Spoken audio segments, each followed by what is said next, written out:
মা ও বাবার জন্য সেরা উপহার। বাচ্চাটা দিলে তোকে এখন কার্তিক ঠাকুরকে ফেলতে বলেছে না ভাড়াটা। এখনই তো টাইম হয়ে গেছে। এখন টাইম আছে ভাড়া দাঁড়া ট্রেনিং করে দেখাই। আর ইয়ার কি করতে আমার নাতিদের সাথে ইয়ার কি করতে, ঠিক আছে কোনো অসুবিধা নেই। নে তোর বেটাকে এবার ঢোকা ঘরে। তার মারা এই সব গুড মারানি ভাই রাইয়া আছে রে।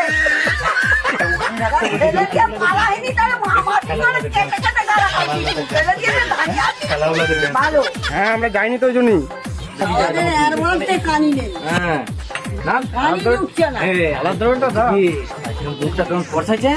হ্যাপি করেছে হ্যাপি হ্যাপি। ও এটা হইছে? কর্তিক বাবা আয় হ্যাঁ ওর নাকি। হ্যাঁ আমি তো পুতি পুতি বলে কিছু নেই।